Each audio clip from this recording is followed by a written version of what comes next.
Hello, good morning, class 9th student.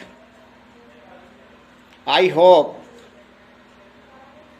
you will be fine. Today, 7th May 2020, we are attend Kshitij Kavya Part, lesson number 2, Lalad, title Bach. ललद Kashmiri कवयित्री रही हैं। उन्होंने भी निर्गुण भक्ति को अपने जीवन का आधार मान करके समाज में ठीक उसी प्रकार से लोगों को सही मार्ग दिखाने का प्रयास किया है, जिस प्रकार से संत कबीरदास जी ने। इन्हीं का लिखा हुआ आपके पाठ्यक्रम में बाख शीर्षक है। Explanation passage number 1। रस्सी कच्चे धागे की खींच रही मैं नाक, जाने कब सुन मेरी पुकार, करें देव भवसागर पार।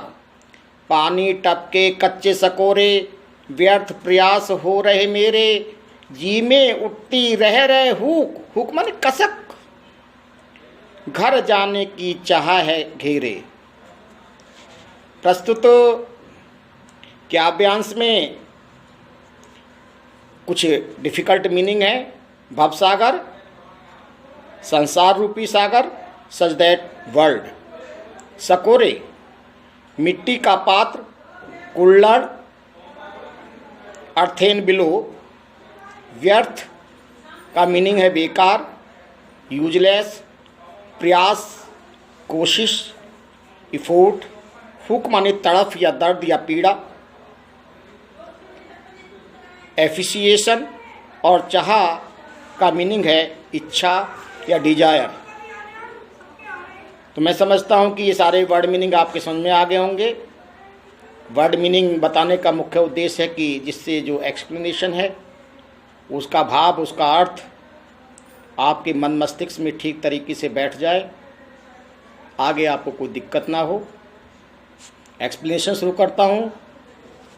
रस्सी कच्चे धागे की खींच रही मैं नाक। कवयित्री ललद ये कहती हैं कि मनुष्य का जो जीवन है कच्ची मिट्टी के समान है। जिस प्रकार से मिट्टी की कोई कीमत नहीं होती, ठीक उसी प्रकार से मनुष्य के जीवन की कोई कीमत नहीं। और जब कीमत नहीं है तो हमें इस शरीर पर, इस जीवन पर अहंकार कैसा।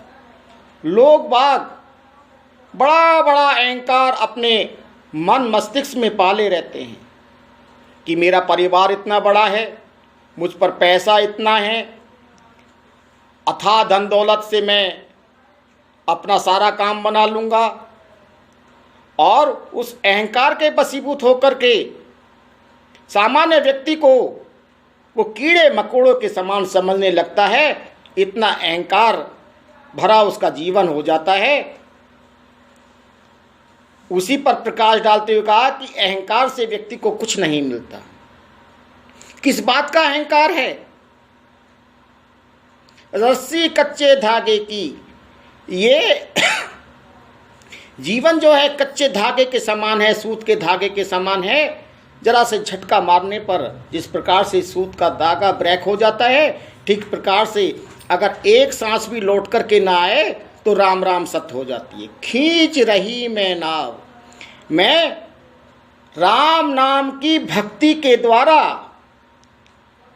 इस जीवन को सूत के धागे से खींचने का प्रयास कर रही हूँ कि किसी प्रकार से ये जीवन इस दुनिया के भवसागर से पार हो जाए, मुझे मेरे लक्ष्य की प्राप्ति हो जाए।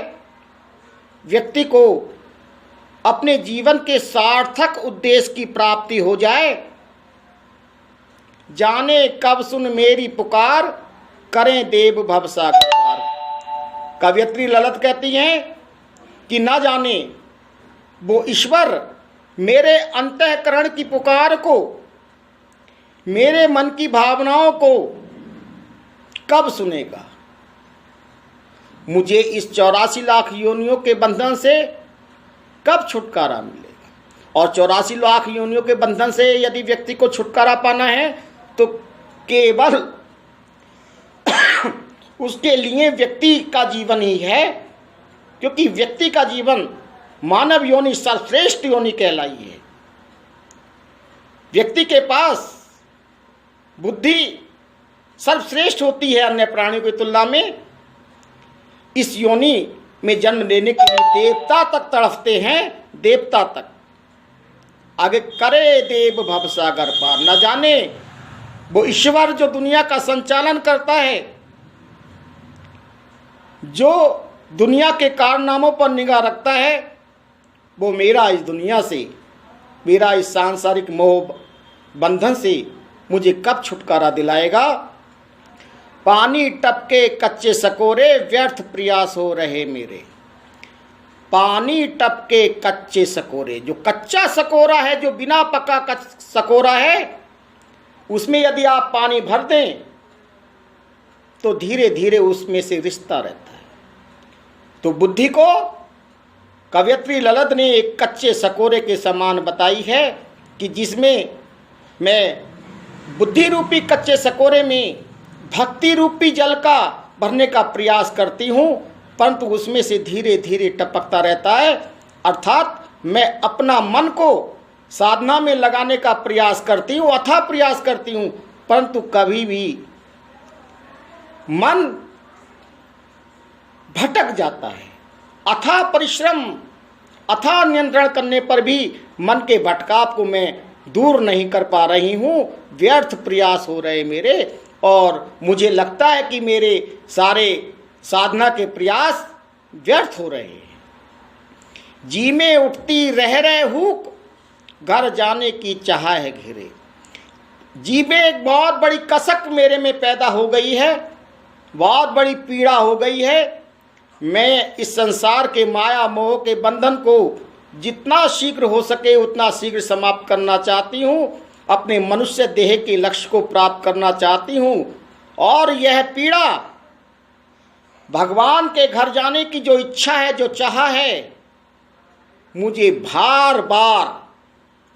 बारंबार विचलित किए जा रही हूँ। मैं चाहती हूँ कि किसी भी तरीके से मैं अपने मन को नियंत्रण करके अपने जीवन रूपी नाव को सूत रूपी धागे से खींच करके इस सांसारिक माया मोह के बंधन से अलग कर लूँ, अपनी आत्मा को भगवान में विलीन कर लूँ, ईश्वर में विलीन कर लूँ।